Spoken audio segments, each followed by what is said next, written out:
So, welcome everybody, and thank you so much for taking Sunday evening with us. You may be watching live, or this could be later for a replay, but I really hope tonight is educational. So, my name is Kelly Lepsha. I'm a Pro 6 with LifeVantage. I live out in Southern California in Orange County, and my husband and I have our own private practice as physical therapists, and we have specialized over the past 20 years in the recovery of neurological disorders, but specifically stroke, traumatic brain injury, and concussion. So I've been asked to speak on concussion, and what I love about it is it's actually something that is super common and probably way more common than any of you ever even realize. So we're going to talk a little bit of what is it, what's happening to your brain, what things you can do to help, as well as how to keep your brain healthy. And therefore, should you end up sustaining a concussion, your brain has the most protection so that you don't end up with concussion symptoms. And then we're going to bring on another amazing guest, and we're going to talk further about some of the products of the company. So we are going to get right into this for this evening. So first and foremost, let's talk kind of basics. And for some of you, this may be just like 101, right? And for others of you, you may, know more. So I want to give you an overall, what is a concussion? Concussion is a type of traumatic brain injury, or you'll hear people say a TBI, that's caused by a bump or a blow or a jolt to your head or a hit to the body that causes your head and your brain to move rapidly back and forth. So people think of concussion, i.e. like sports injuries. And of course, the big movie Concussion came out, which really highlighted sports injuries and concussion, specifically football. But what I really want everybody to understand is this can happen from anybody in a fall, a car accident, from a roller coaster, or any other activity where your brain is jarred. So you may be getting up and hitting your head on a cupboard or getting out of a car. So to be honest with you, we have 4 children, and 2 of our 4 children have sustained concussions completely unsports related. So really, it's very, very common. Of course, if you do participate in sports such as football, lacrosse, soccer, hockey, any sport, right? Could be volleyball, anything where your head may hit or your body is jarred enough that your poor brain is going, back and forth, because it's really the brain that's being injured. And then of course, concussions are usually not life-threatening, but they can cause very serious, symptoms that may need medical attention, but they often go overlooked. So just take a look at this a little bit, you guys. Looking at a head and hitting, again, it could be your brain going back and forth, right? Our brain lives inside this hard skull of ours. And so if your head shakes hard enough, that brain in there is rattling back and forth, causing shearing forces. And those shearing forces may lead to these concussion symptoms. So again, don't just think athletes. If you look at the percentages, this is the people that are ending up and how they get their concussions. 28% are through falls. That's pretty significant. And another 20% in motor vehicle accidents, another almost 20% struck by or against an object of some sort, 11% assault. And then of course you look at other, mechanisms for those last handful. So sports injuries are not what everybody thinks as of just concussion. It can really happen to any of us at any time. So if you have hit your head before, you may think oh, I'm just a little stunned or dazed, right? But what symptoms should you truly look for if you think, really, maybe I ended up with a concussion after all? Well, things like brain fog, headaches, dizziness, fatigue, those are very, very common. Light and sound sensitivity. So anything, vision or hearing, having difficulties doing a task that's normally easy for you. It could be that you feel scattered or forgetful, maybe more moody or irritable, or you could have difficulty sleeping. Now, these are just a few of some of the common symptoms that you'll see, and we'll talk a little further about more extensive. But these symptoms can be scary. They can be frustrating as you don't feel like yourself anymore, physically, mentally, and emotionally. And again, we'll go into that. If you've had a concussion, then you might be saying, feeling misguided. Yes, that was me. Absolutely feeling misguided. Because on the surface, you look fine, right? So people don't understand that you're injured. What do you mean you're injured? You look normal. You're walking around, you're talking. Yes, but the brain is injured. So you also might start feeling like, well, why isn't it healing? Why do I still have headaches? Why am I still having, sensitivity to sound? Will it heal? Can it heal? Are there things that I can do, or should I accept this as my fate?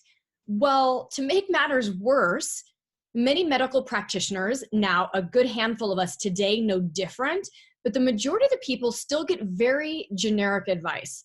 You might get some medications to help calm the symptoms, but they're really not treating root cause. Or they might say something like, just go get some rest and limit your activity, and then you'll be fine. And that kind of what was old school, is we thought just rest and you'll be fine. And if you go and ask the doctor for more testing, like a standard CT or MRI, they're not going to pick up on your neural damage. Now, today, there are new tests out there that can show more damage than others, but you have to be getting specific tests. And a lot of doctors aren't going to offer those to you, especially in the beginning.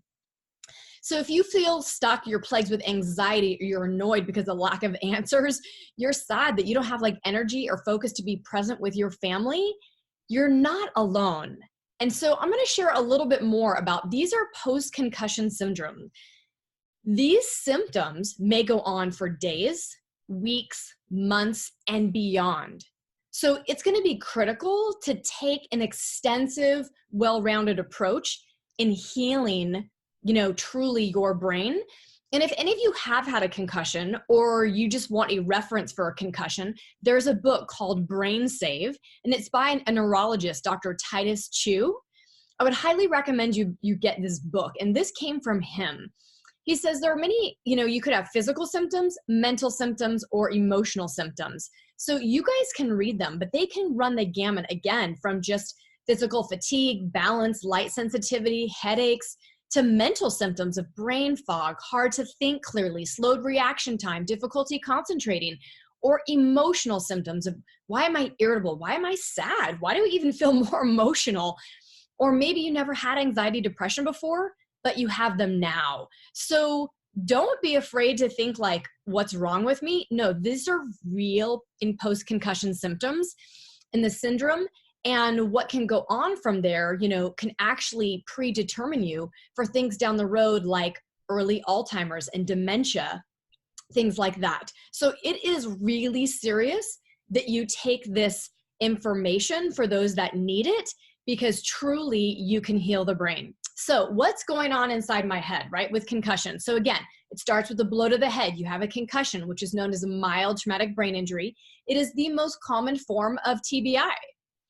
And post-concussion syndrome afterward is very real. There's a neurobiological problem deeply rooted in several neural networks that make up your brain. Okay, so we're going to talk about that, right? This imbalance in these neural networks. You're asking, neural what? So what I love, because this is my passion, specializing in the recovery of brain injuries and stroke and everything, is that our brain is amazing, but it can't be replaced like other parts of our body, okay? The brain allows us to feel, to think, to move, create, grow, to love. It is an amazing organ. And we can experience all of that because of the communication that happens between our brain cells, our brain regions, and our neural networks. So let me briefly share with you a little information about our cells, the regions, and what are these neural networks as far as concussion.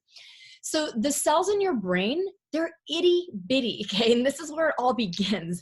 Believe it or not, the diameter is about the width of a piece of dust, right? You can't even hardly see it. And in your nervous system, there's over 100 billion brain cells, okay, that are going to make up these neural networks. You have more brain cells than there are stars in the galaxy, right? For a picture of how big this really is. So each brain cell itself, each cell connects with over 10,000 other brain cells that live close to one another, and they form regions. So imagine if that connection from one cell to another, right, that connection is disrupted. It just can't communicate there anymore, but it's supposed to communicate with 10,000. So maybe just a few here or there, like you have a few streets under repair, so you got to go other directions, but it makes you not fully function. And each region really of these neural networks has its own unique function of the body.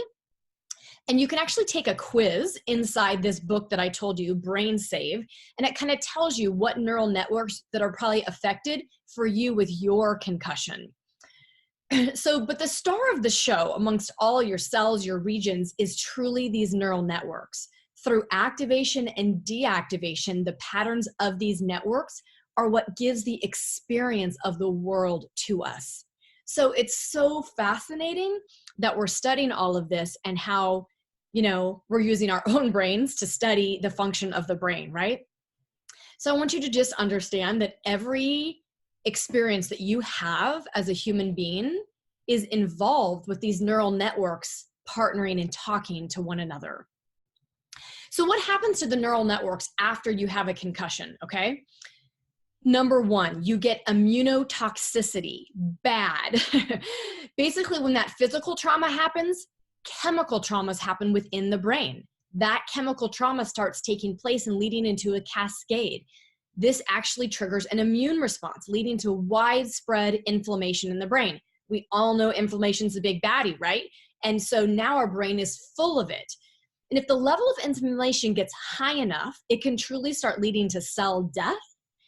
And when they die, they start releasing these chemicals called glutamate, which is normal, okay?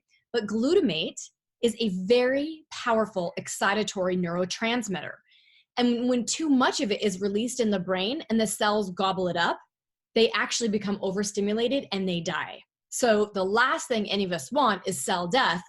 But unfortunately, if that inflammation is not addressed, that's exactly what starts happening. So this process overall is called excitotoxicity, and it's a deadly chain reaction of inflammation and toxicity triggered after the concussion. So is it important to control that? Absolutely. So let me give you 12 biggest obstacles to healing that I hear all the time and I can read about all the time. Number one, unchecked brain inflammation. Most people do not understand how to eliminate inflammation in the brain. Unmanaged mental and emotional stresses that we all have. The world is so vast. It's so distracted already. Now having a brain injury, living in this crazy busy world makes it even worse. Digestive imbalances. It is critical, especially in the first, couple months after a concussion, to truly eliminate gluten and dairy. Very, very high percentage of people end up with digestive issues. Blood sugar imbalances. Your mitochondria becomes very sensitive and also can die off. So improving your mitochondrial health. You might end up with food sensitivities you never had before, hormone imbalances, joint and muscular imbalances, toxins left over in your body, single nucleoside polymorphisms, untreated autoimmune diseases, and hidden infections. These are all obstacles which some people never even think about when they're saying, oh, I just sustained a concussion. It can be very widespread. So it's complicated, right? It's very complicated, but we try to make this as simple as possible. So I want you to understand that if you look at that graph, you have pre-injury factors, meaning have you previously had a concussion or a TBI? What is your physical, mental, and social factors before you hit your head? And actually, what is your sex before you hit your head? Then you have injury characteristics, right? Then you go on and you have all these factors and overlapping symptoms, and then ultimately what happens to your outcome. So this is a journey through having a concussion to hopefully you're having a good outcome. But I want you guys to understand, if you haven't had a concussion or you want to protect your brain optimally, pre-injury is critical. So how can we be proactive to help the health of our brain to decrease our risk factors of concussion symptoms? So you heard it, you've heard it again and again, is that reduce inflammation. And specifically in concussion, we are talking reduce brain inflammation. I am so proud that we have the most powerful way to decrease brain inflammation, activating that NRF2 pathway using protandem NRF2, turning on your own body's anti-inflammatory genes, turning your own body's detoxification system on and cleaning up that trash, upregulating your own body's antioxidant system, because it is critical to upregulate glutathione, the brain's master antioxidant, as well as, of course, the other benefits of catalase and superoxide dismutase that truly are going to give your brain the best chance of reducing that inflammation. But other ways you've got to reduce inflammation that I think people forget about or don't understand that they play such a role is the omega plus that we have. DHA is a fatty acid found in high concentration in the brain and in your brain membranes. And it allows for that neural communication of the neural networks that we were talking about. If this decreases with all of the inflammation that's going on, as it does that, we need to decrease that inflammation. And when we decrease that inflammation using that DHA, it actually upregulates the gene that produces BDNF. BDNF, you can also get it with exercise and running. I always say I'm going to keep that. It's a protein that is essential for neuroplasticity. So if you guys want to keep your brain healthy for life, you want that neuroplasticity. You want to upregulate that BDNF. So be sure you use that omega plus. And then another I just wanted to throw in that's actually very important is magnesium. Magnesium is the master mineral that supports neuroplasticity and assists unstable brain cells. So that also is important. The other is mitochondrial health, right? We talked about how the mitochondria can get damaged. So we know they produce ATP. They're the powerhouse of the cell. Again, don't want to keep certain people may already know a lot about it. Mitochondrial health is one of the biggest buzzes out there. But the chemical cascade that happens with traumatic brain injury and with a concussion syndrome, you just need to understand that that damages your mitochondria. So we have to find ways to repair it.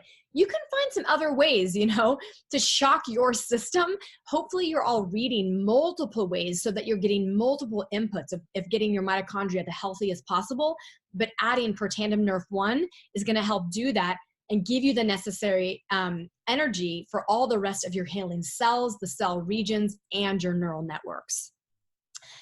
I have to say, gut health is our second brain. We all know there is a direct access. If you don't know, I'm telling you, between the gut and the brain, okay? The gut gives off and communicates to the brain, and actually there's more chemical reactions going to the brain from the gut than the brain to the gut.